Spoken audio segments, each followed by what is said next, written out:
Nzambe apambola yo, apambola yo, apambola bino.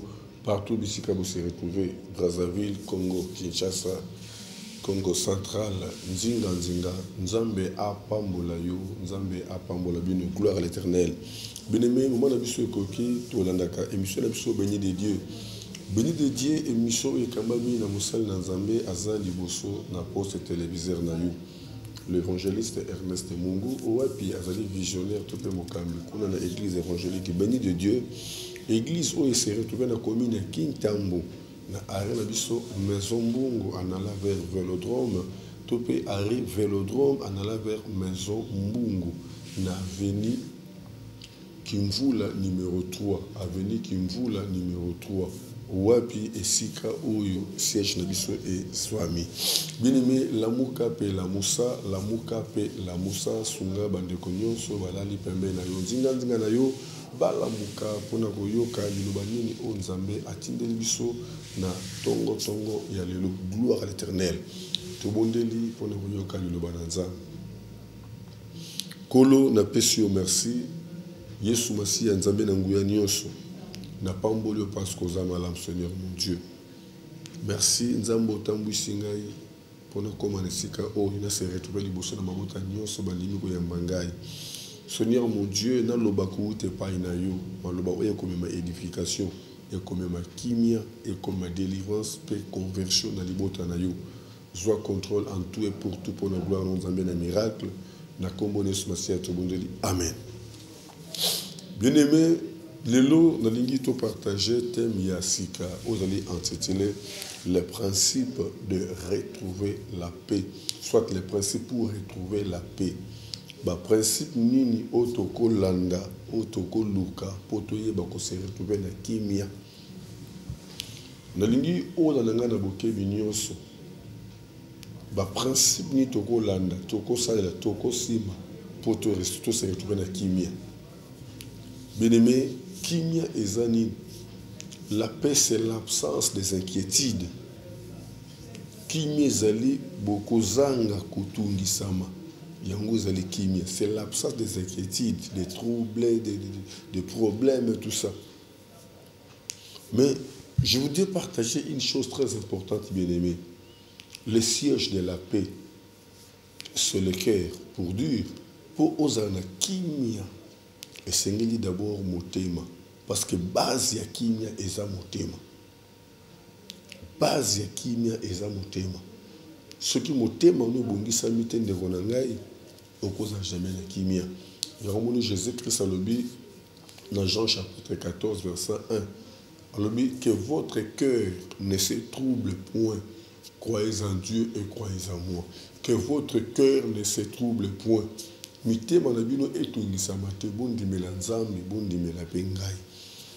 Donc le porteur de la paix c'est Jésus, c'est Christ qui est le porteur de la paix. Gloire à l'Éternel, c'est Christ qui est le porteur de la paix. Mais la paix doit se trouver dans le cœur. Bien aimé, le cœur c'est une petite partie du corps. Et teni mukekaka na kati nzoto ya mutu. Le col peut être un poumon, le col peut être un foie, le col peut être un pancréas, le col peut être quatre dans d'autres, et ça peut être autre bengi motema. Motema, ils ont la forme ya likofi. Nena kangi likofi boye, ndenge nzamba sala motema, aza à peu près on dirait likofi. Na kati na nzoto na mutu, motema ezo peser à peu près 1,5 kg. Motema pendant ya mutu epesaka à peu près 1,5 kg. Motema azo jouer rôle moko très capital na nzoto ya mutu. Motema ne azo faire fonctionner, azo faire circuler makila na ba selili nyonso ya nzoto ya mutu.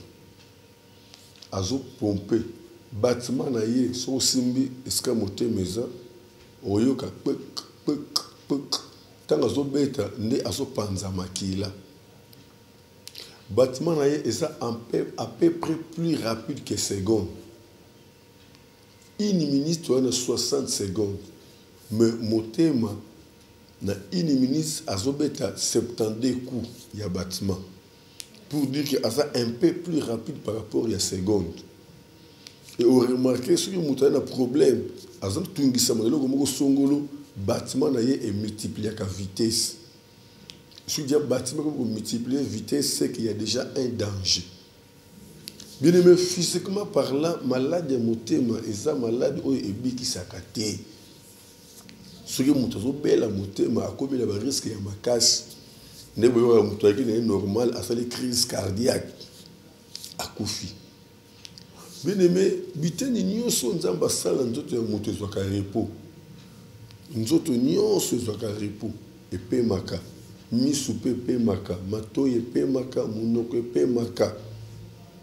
Mais motema epemaka te. Pour ceux qui motema epemi, c'est que kokufa no so mutu yango wana. Ya omona soki mutu asali boko kufa, ba wela ka batala bâtiment ya motema. Est-ce que zobeta to ezobeta te? Gloire à l'Éternel. Bien-aimé, et loko sengeli mo Christ a protégé la vie na ye pour azana kimia. Ezande motema ya ye, ayeba ko batela motema na ye. Yango zomona Salomon alobi na Proverbe chapitre 4 verset 23. Batela motema koleka biloko nyonso ya mokili. Po ete source ya bomengo e utakande na motema. Yaya source ya bomengo e utakande na motema. Et eloko mso kamusanga caractère nyonso mutazo posé bazo qualifier de motema na ye. Asali mutu mabe abomi mutu baofinga motema. Alongwa kuna aza motema mabe. Aza motema mabe. C'est comme si motema nde azo posé azo tindika nzuta posé ba acte. C'est comme si motema nde azo tindika nzoto a posé ba acte. Gloire à l'Éternel. Bien-aimé, c'est dans l'abondance du cœur que la bouche parle. Et tout ça, mais le plus grand problème, c'est que tu battre la macasse pour aider à kimé na mutema na biso. Ezali biloko mibale. Pour que tu kengelango, to landela yango. Pour aider bisa mitema na biso te. Ezala biloko mibale. Eza misu, eza pe matoyi. O tozo loba ekobebisa mitema na biso te. O tozo loba, o tozo bimisa ekobebisa mitema na biso te. Mais o tozo mona na o tozo yoka yango ne ebebisaka motema na moto. Yango pour réussir na vie yaya bunda par tous les moyens aux anatami na kiyungulu pour eba ko yungola nini oyo moni okokotsa na motema na yo. Tope nini oyo yoki okokosa na motema na yo. Yaya ezana maka mususu ko yoki kolinga te okosa na motema rejeter yango mbala moko. Ezana maka mususu atoza bien ozo seko ozo sepela metango yoki kaka loko moko liloba moko ekobebisa motema na yo ezangisi mbala moko kimia. Ezana bande comme ça ozo kende akoka nzela yo babengi alo na moni ba na oke susute azongi mbala moko po ani parce que yoki soko bateli matoyi na yo obani ko sala calcul que oye kota te ozo rejeter yango obateli misula omoni que eloko za boni nini na moni motema mamoko azu affectation ndo moni mo Christu esengeli na azala très prudent pour le contrôler maloba. Mon Christ a tiré attention à maloba nyonso te akola ndela maloba nyonso te mon Christ sengeli ala ndela maloba ozo makimia kat na motema na ye et non maloba ozo makanda kat na motema na ye soka moni malobo eza ko bebisa motema a opesa ngo pa nzambe ba fingi ye ba tongi sali pa non oyo nzambe zulanga maloba oyo na garder kimia na ngai nzambe zulanga dossier oyo na garder kimia na ngai malgré na moni na longola image wana na garder kimia na motema na ngai bien mais base ya vie chrétienne na mutu eza motema olingi ozala mutu munene na vie na yo esengeli oza na motema munene yango zomona nzamba pesa kombo na ye pa Moïse soki batuni okombo na nga loba kombo na ngai nazali je suis. Et vie à mon Christ, ce que bandi ko ya ko zo kombo nzambe. O nga naza, omoni ngai, omoni nature na nga, yaya yeba yango okene musika na nzambe te. Longola ki ngai. Bosa na baninga, pourquoi lingo est toujours différent na baninga? Pourquoi lingi yo ça toujours différent? Et puis pourquoi yozo beta tolo na caractère oya yo mais ça caractère ya mabe nga na ça ndenge na nga sura zuli kambu nga mais eza ndenge ya mabe il faut luko garder kimia na motema na yo yango nde ko mema réussite na vie na yo yango nde ko fungula ba porte ya bénédiction na kati na vie na yo motema joue un rôle moko très capital pour muto eba ko pambola na vie. Gloire à l'Éternel. Motema na yo est garder toujours kimia. Motema na yo est garder toujours silence. Motema na yo ko tungisa mate e ko na suscité. Ndinga sepela na mdeko yemba ndeko ya susi ezali Yesu mwana Nzambe loboko na litama ya nini Nzambe azali ndeko ya susi ezali Yesu mwana Nzambe loboko na litama ya nini Nzambe azali bandeko bayembi ndeko na ngai longola loboko na litama longola susi na motema pangusa mai na miso Yesu akotika yote ndeko Yesu akotika yote ndeko. Pour dire que le premier principe c'est croire à l'omnipotence de Dieu. Pour se retrouver de la paix, nous devons croire à l'omnipotence de Dieu pour dire que Dieu peut tout. Dieu est capable de tout. Gloire à l'Éternel. Bien aimé, au lieu de garder qui mène à monter mon aïeux, et l'eau quoi liboso, croire que Nzambe aza capable de kosala nyos, aza capable de kosala nyos. Ce que je crois que Nzambe aza capable de kosala nyos, au cause de la conviction que si kosuki Nzambe aza capable de kobanda. Et sika yosuki Nzamba akobanda vi ya sika akobanda makambo ya sika soko lingo za na kimia na motema na yo croire que Nzamba za na yo pe aza capable de kosala nyonso et sika yo kokite Nzamba akokoka et sika yosuki Nzamba akobanda soko zo croire na makambo ndeko na ngai otungisa manelo kote nyonso ko komela yo okoyeba toujours que non nazanga mon côté Nzamba za capable d'intervenir. La Bible déclare, ne souvenez plus à ce qui est ancien. Ne souvenez plus à ce qui est passé. Voici, sur le point d'arriver, je vais tracer un chemin nouveau. Je vais faire une chose nouvelle. Kokanisate makambo et seleki. Pour dire que mon thème na yo, a garder ma souvenir négatif, jamais. À détruire vino. Mon thème no faut à garder ma souvenir positif. Il y a un monde qui bandi sabon zambe 4 na yo.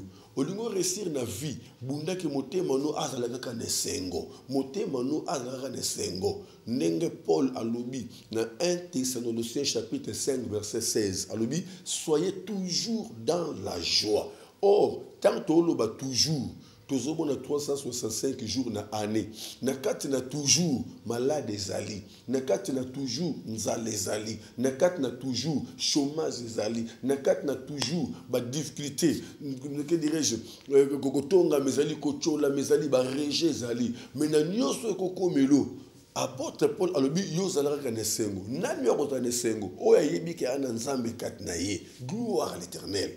Christ à nous c'est l'expérience de la gloire. Yozolo bakoza na Nzambe mais wana kimia tendenge nini yozolo bakoza na Nzambe mais ozo lela pourquoi olo bakoza na Nzambe ozo banga nini principe à liboso pour garder kimia 4 na yo croire que Nzamba est capable na nyoso croire que Nzamba est capable na nyoso croire que Nzamba est capable na nyoso. Bimi nazo témoigner mokolo oyo na kendaka na Brazzaville Congo Brazza pour la première fois. Wana na bande ko leka kaka na radio ya BRFM c'est wana chaque jour na 5h tino 6h chaque jour lundi dimanche na leka na 5h na radio et ba fidèle ya Brazzaville bande ko benganga mingi et mukolo moko pasteur moko na yebi payete abengi singa na Brazzaville Ngapé, na wele li okina Brazzaville pour la première fois na voyager dans pays étranger. Nga moko na luki bambo nga ba billet makambu nyos. Na mimi mwasi nanga mwana biso mukie na protocole. Yaya to sali ba démarche nyos. To yebi mutu na Brazzaville te. To na connaissance na Brazzaville te. To yebi mutu moko te na Brazzaville. To quitter la biche na bango maltraiter biso d'abord, secousse, tu réussir quand même kobima na beach. Tant to komi, tu luki d'abord numéro ya pasteur wana oya bengisi biso na Brazzaville. To komi bandeko na ngai na Brazzaville, to bengi numéro ya pasteur. Pasteur azo répondre ngai en tout cas moto na nzambe na yebite na kosala ndenge nini na kangami musika mwana koma na beach ezate abandi komilela lela nga na bise ndeko na ngai.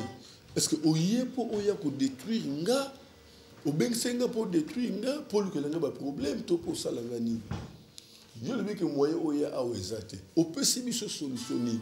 Parce que naza na valise, naza na madame, naza na protocole, naza kutu na mwana. Na yebi mutu moko te awa na Brazzaville. Na kosala ndenge nini? Yaya, pasteur akangi téléphone. Trouble elingi kote langa. Nzoka nde quand on sala l'émission na BRFM, nazo pesa communiquer que na kozana Brazza jour tel, na kwa na Brazza jour tel, ba fidèle émission bien-aimé, ba yeko lukanga na Brazzaville. Ba yebinga te parce que ba ndanga nde na radio ba mona ngai te. Alors ngai na valise la komi ko baluka lokola bato bazali ki ebele moye pe ba découvrir mes athées mais loko ni ne salemi tabandi ko mito ko sa nini na ko banga na somo bazo kende siko ba fidèle émission beaucoup ko baluka mais ba découvrir que non mais bato wana depuis ba yaki c'est comme si bazo luka bato.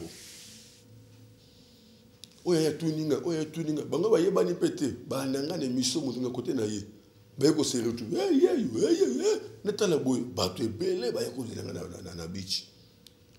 Pasteur siko vous en adresse ni na binenge na zava na na sika okendete muto ebenginga na minute obi atana makoki ko ko swanga te na yebite na zonga onenge nini to komi na pourquoi. Nogi maman mo no pasteur tout que n'est pas nanga musete pasteur yo yaka pa nanga tenga zamda kumena zanga muko tenga obani ko wele la biso yaya ba wele le biso na Congo Brazzaville et il y avait une maman nzambe nanga pa mole mama Samba taba bazo wele kende awa yaka awa tuke pa na biso yembala mo ka taxi express papa bokota to koti si ba valise to koti na kati ayebisi bande ko na ye sur bana posa pasteur na mimi pananga bolande na makele na rimpisa numéro 127 na côté ya Port Joué famille Samba yaya tokei kokoma tokomi tumunika lupango bafungoli portail tokoti tumuninda ko munene annexe na sima bakito bagage pasteur boleka tokei na sima bandeko na témoignage vivant tokoti nda kwa chambre salon bakiti na kati ndako wana na kati na ba chasser mutu alanda ko na te biloko nyonso na kati ndako elekelinga o pasteur yo na mama bovanda aw totala na mama Esther quelle émotion babengi protocole yo yaka to ndako munene bakoti na ndako munene ba présenter protocole chambre ya munene ye moko mbetu nyonso na kati ye moko na kati bini mito sambeli to vandi ona mokete bo bato émission ba ye wana to bandi ba partage côté ya bango na miko benga so pasteur wana pasteur ayiko lamba ngai on évite mutanza mesiko za wapi tout ça na pesi adresse yaya pasteur ayiko zonga na butu famille wana boy abi jamais to ko libérer pasteur na butu te d'ailleurs okotia ye wapi yebisa biso place obongi c'est pour na pasteur ote na bonse place pas moninga na ngamoko boy non famille wana boy bandiko na ngai na vanda na Brazzaville na liata enka ya pasteur wana ti ba fidèle mission ba sali réunion na ndenge na bango ba so boata miliki ba zu ba disposition nyos et ba laisser biso en charge na mo pendant une semaine comme c'était une convention d'église wana na Brazzaville jour na nga ko intervenir yaya tango na tei na ba ko la prédication nzamba manifester ba katinga mateya je n'ai pas compris nabi lokola bokatinga bo permettre que si madame na ngai musakole Esther Mungu alobata liloba na église tant musakole leki azuka micro aganga kaka boyinguye kiti lisusu bato bazokwe bakati pe na musakole le couvent to vandi pasteur na pesi oh non baza bauti musika après kiti mutima pour sa pembele ya bangote o bali ba soutenir bango pasteur a pesi ba enveloppe bato susu ba enveloppe ba soutenir biso Mais la tali lolenge ba yambela ki biso, lolenge ba kateli biso mateya esprit na ngai ninga na ki na bino non awa ezesika ya malamu te. Le quoi de que jour moko ya roteya, fallait dernier jour to kende sur la prédiction ba remonter biso ba enveloppe. Je dis à ma femme non, on n'allait plus retourner là-bas. Et to boyaki. Na ba enveloppe engagé le réunion to sondoli. To zonga na libota ba yambaki biso et to komi côté ya bandeko wana organisation na émission na Brazzaville. Tout ça les journées prophétiques où yamba moko ba vi na bango ko bondela pona bango une semaine koki ba ekotika biso na beach. Tozo matana na masuwa bango bazolela. Bien-aimé, olingo zana kimia, mon frère, ma soeur, laisse que ton cœur reste calme, crois que Dieu est avec toi et il est capable de faire tout, de tout faire. Là où tu es arrêté, tu es limité, soyez ainsi que Dieu peut continuer avec toi. N'ayez pas peur. La crainte ne vient pas de Dieu. La crainte ne vient pas de Dieu. Dans la crainte, Dieu n'agit pas. Gloire à l'Éternel. La crainte, c'est un instrument que le diable utilise pour entrer dans la vie des hommes de Dieu, dans la vie des enfants de Dieu. Longo la kobanga, yom toujours en nangai. Peut-être comme tout dans kobanda wapi, papa ya bana kufi, natikali na banda musala te le côté. Na kobanda wapi, papa ya bana kiminga, lelo na kwesama ki ne kobo, mobala wanga ni zemi, lelo na yebite na kosala ndenge nini, bien-aimé, esika nyonso zolanda ngai, croire na Jésus-Christ. Soko yamba était, c'est une bonne occasion pour toi. O yamba Jésus-Christ na bomo na yo comme Seigneur et Sauveur. Croire que aza capable ya kosala nyonso pona yo, batela motema na yo, pesa confiance no panzambe. Gloire à l'Éternel. Bien-aimé, oko réussir na vie. Ezana makambo belé zoko mena biso. Soka to tie ko banga, soka to tie ko tungisama. Yeba que to décourager nzambe pour agir. To décourager nzambe. Tu crois que la nyonso est comme le biso, Dieu est capable d'agir. Combien de personnes tozo limité nzambe biso moko par rapport ya misuka o tozo mona, par rapport ya miso tozo mona. Eh ni na moni boy, na moni boy. Tondi mateke nzamba ko sala. Vous savez, ce que Jésus-Christ a dit dans le lingo ya Lazare te, Lazare alinga sekwate.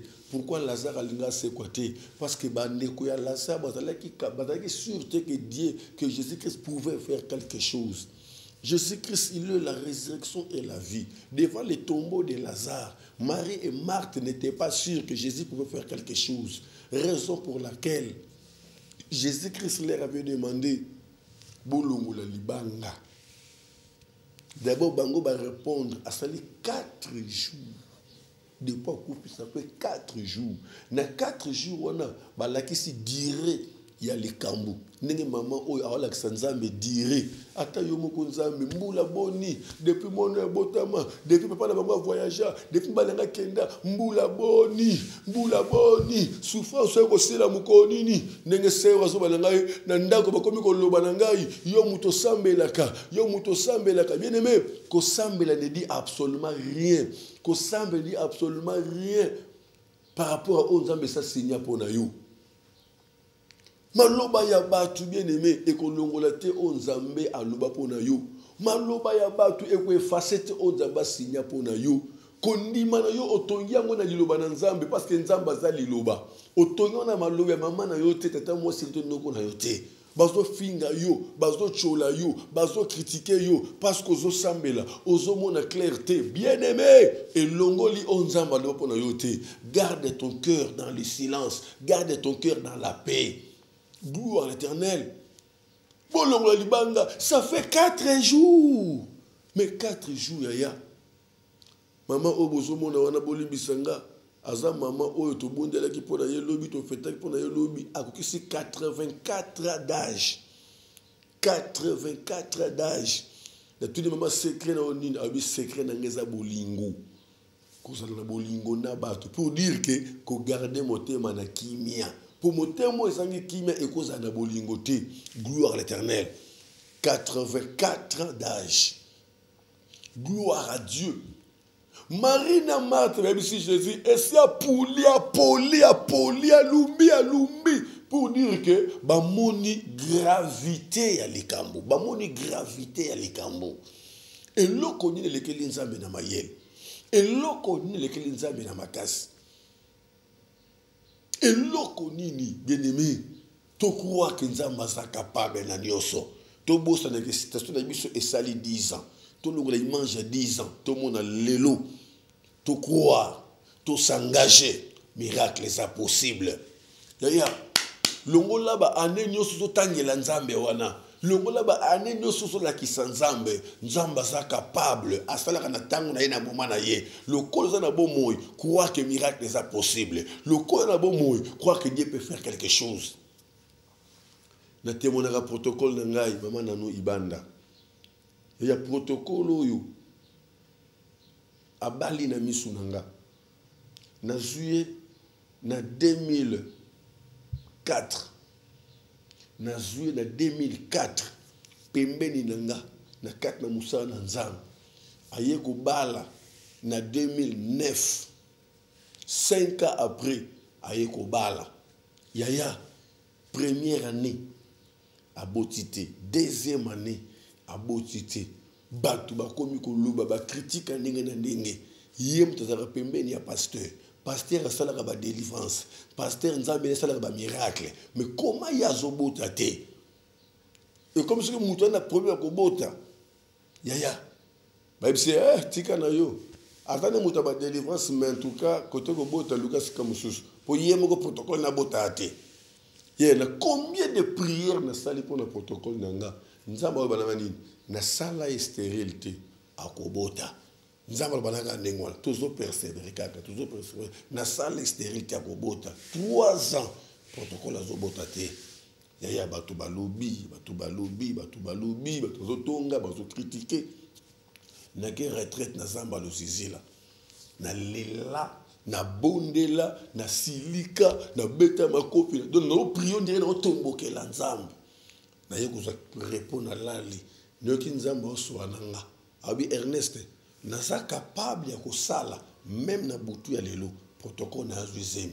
Mais ceux qui a boti morné, Ernest ko lobelanga nini na changer prière. Seigneur mawanyo na bomoyi na nzambe na bomoyi sala na ngonga na yo sala selo bozambe na yo ko kipema lo bananga te na wanga ni prière na longoli prière na effacer prière nzamba sala volonté na ye na zongi retraite 4 ans na kina retraite à 7 jours na kati na église na kati ya retraite na 7 jours nzamba yebisinga Ernest na yanolio protocole na zana mukumba wana ye moko ayebite mobali na yebite. Na sisi retraite na adoré na bengi maman na nzamba zambalamu maman na nzamba sali papa nini ozana zemi papa ko sala nga boy télévision na l'émission ozana zemi akoyi na prier à la muki nini mbango akisombali nayi papa ebisinga na zemi mobana ebisete pasteur asali oje habité pasteur lobi ya solo avec confirmation mobana ebiseke ngam na ebisio okoza la jamais na zemi na temps otoza na moment oyo a insister bakimi mbango l'hôpital bakoma boye zemi le labotimo na mwasi kitoko na kombo ya promesse yaya Dieu est capable de tout ko limiter nzambe te. Combien baza ko échouer parce que bango moko d'abord et si ba longola espoir bango moko d'abord et si ba effacer nzambe na vie na bango mais tant que so effacer nzambe na vie nzamba ko sa susu nini nzamba ko sa susu nini. Dieu est capable de tout. Bien aimé pendant clôturer na un problème na madame na ngai prophétesse Esther c'est là qui vraiment un problème après le mariage 1 mois après le mariage ayeko bela ba trompe soka bandi ko lela ozana idete docteur penda yebisanga qui en tout cas oza musala nzambe na epina koloba nini mais en tout cas bondela parce que niveau na zomona et ko rester ka bakate ba trompe risque moi sino bota te oza musala nzambe et peut faire quelque chose docteur olendisanga yaya na kenda ko telema liboso nzambe na kenda ko loba na kenda ko sakola après avoir ko déclarer pa nzambe nzamba otalisa ngai que j'ai moko salema ki na mariage na moment ya ba cadeau kana cadeau moko mutu moko apesa ke biso yango ndezala ki shira ni je dirais j'ai pris et ya ko racheter mabota ya madame nanga namoni pe mutongo namoni pe na bakado ndemona katina on appelle ça ordre d'église mabala nyonso na pambola na église avant ba marier ba simba bakado na kenda ko loba liko na bakado wana parce que namona ku onga na zwa tout ça la prière miracle nzambe sala maladie disparaître lelo madame abotabana et après avoir kuzwa ku wana délivrance ayoko bela libele basali opération libele je crois 3 fois ninganga bali en tout cas c'est difficile pour moi sinayo nzamba ko sala grâce à bota me libele ko meli sakate yaya na bondela na déclara seulement soit ne longwa ba facteur nyonso sala normal yaya madame nanga bota bana libele wana ne melisa bana mingi ko libele mususu. Dieu est capable de tout. Pourquoi tu limiter nzamba? Pourquoi tu limiter nzamba? À cause de la vie, les souffrances et difficultés, et Dieu est capable de tout. Tu veux te retrouver, tu veux retrouver la paix dans ton cœur. Tu dois chercher d'abord à comprendre qu'il est l'homme omnipotence. Notre Dieu est l'homme omnipotence pour dire qu'il peut tout. Il est capable de tout. Et si quand Yosuki Nzamba est capable de kobanda, il y a longola loboko na litama, longola souci na moteba pangusa maya misu. Telema zwa makasi yaya mbunda susu de sika weshua ki lobi telema lisusu ne ko par la foi ne ko tindiko nom de Jésus-Christ bandele siko weshua ki cette fois-ci ko weshua te senge sika o ba pimela que cette fois-ci ba ko pesa yo luke siko lembe ko luka cette fois-ci o komona gloire à l'Éternel toke sika ba fungola que cette ba ko fungolela yo kobanga tende konanga nzamba zana yo croire que nzamba zana yo croire ko tambola kana nzambe croire que ozosala na nzambe esiko lembi ya apesa ka makasi ba oba lembaka esika yo suki ya abanda kana esika batu basukaka gloire à l'Éternel ozola l'évangéliste Ernest Mungu église ozomi na commune Kintambo na arena biso maison mbungu anala vers Vélodrome topé arrêt Vélodrome anala vers maison mbungu. Tout ça, mais là, jours impairs. Lundi, mercredi, puis vendredi, de 17h à 19h30, dimanche de 9h à 12h. Yaya, nayeko bengayo, semaine oisa spéciale. Lobby mercredi, jeudi na vendredi. Toi, on a sacrifice au tozo sala, sacrifice à gozani, prière, opération vandanase, to vandanase. Pendant 2 heures du temps, de 8h à 10h. Ba papa bokene misala retard, ba maman bokete ka retard, makambo belé zo salema. Yaya toko supplier nzambe pendant 3 jours, de 8h à 10h. Et zo banda lobby mercredi, région de biso d'adresse tous en ango. Vous avez un problème na yo etungi sur lequel maïl na yo. Toujours travail na musakoli. Ndeka na témoigner kanzamba lobela kanga nazo sangsabino ka pona libala te, mais nazo sangsabino plus pour la délivrance ya libota nanga. Momé koki pour te bilaka na nzambe koki sama, pe misala nzambe moni sama. Toujours sala musana mama. Lobby mercredi, jeudi, vendredi bande konangai de 8h à 10h. Papa, maman, ya eleki ndeko. Ni netundi sepele kelio. Malade musala to eloko nini. Boya to vanda na se. To lelela nzambe. Nzambe wana yaya. Ayoka libonde leba yenge bene. Nzambe wana kokita. Nzambe wana kosala. Benga papa, benga mama. Ato sambe laka wapi. Eza nango 8h, 10h. Aucune prière na ona pourquoi aucune makamuna yo au considère musana yo de 8h à 10h bien aimé venez. Prions ensemble, supplions c'est Dieu. Le miracle est possible, l'exaucement est possible.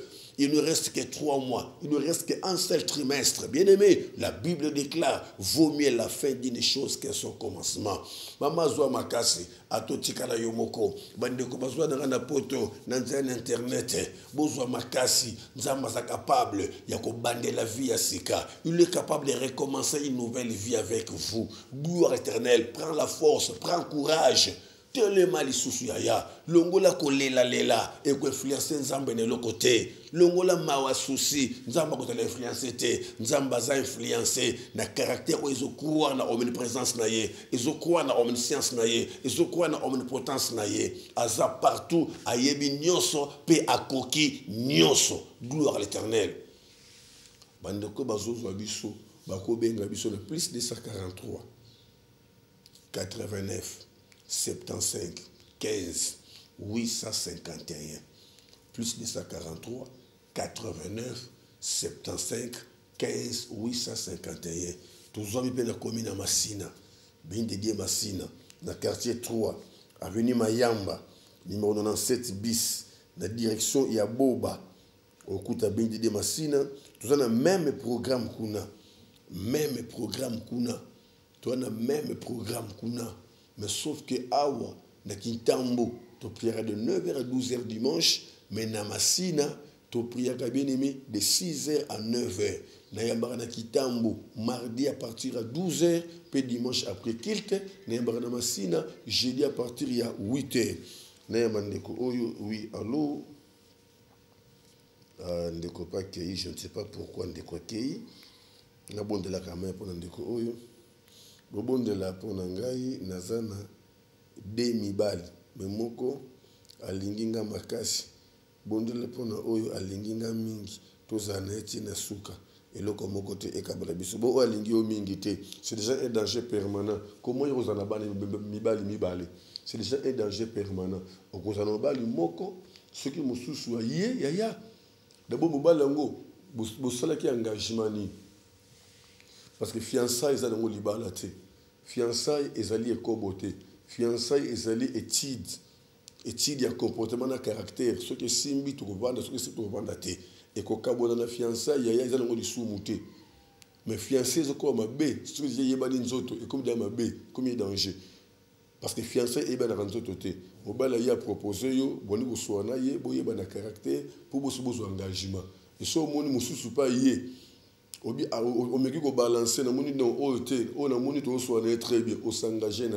Mais si vous avez un balai, vous avez une relation. Gloire à l'Éternel. Baya représenter Nzambe mibali mibalete, baya représenter Nzambe mibali moko. Pour que Nzambe ait contrôle, ya kotambu sabino. Gloire à l'Éternel. Bien aimé, tu as la chaîne sur YouTube, Béni de Dieu TV. Béni de Dieu TV. Béni de Dieu TV 100% Jésus-Christ. Sur côté internet na YouTube, ne sais pas comment on a quelques nabiso dimanche, ba interview nabiso, ba témoignage nabiso, makambo nyonso ya église, ezana kati na chaîne nabiso. Béni de Dieu TV. Okopé sango bande kono bazan étranger dans le monde entier, bakobanda kolanda biso. Parce que programme à lobby mercredi, jeudi, vendredi, de 8h à 10h, et qu'on a internet, monde entier, bande kono so ba s'abonner na Béni de Dieu TV, tokobonda na bango. Chaque quitte à dimanche, tout ce qui est le monde entier, chaque lundi, tu as l'intercession, déclaration miracle de 17h à 19h30. Et que vous allez en direct sur Internet, na Béni de Dieu TV 100% Jésus-Christ. Béni de Dieu TV 100% Jésus-Christ. Awande, na soukisi n'émission alléluia. Ce qui nous a permettre à Pessinzela, lobby, tozo, na sousou awa, na 5h juste, pour tous les deux principes, où ils ont sa kimia, na kati, na motema. Nous avons a pambola, bino nyon, qui branché. Na émission alléluia nzamba pambola bana na ngai na chaîne ya bimususu mama na ngai Sylvie Fouti pester na ngai Jeanne Katonia nzambe apambola frère na ngai Raphaël Tanjemba pe nzambe apambola les doyens registraires papa na biso Jérémy Mbambi nzambe apambola RTP Mobimba kimia na Christ eza la partage na bomo na bino baso obozali branché pe les pamboli na nzambe et la bino partout bisika bo se retrouver. Tout le monde est dans le prochain numéro. Bye bye. Bye bye. Bye bye.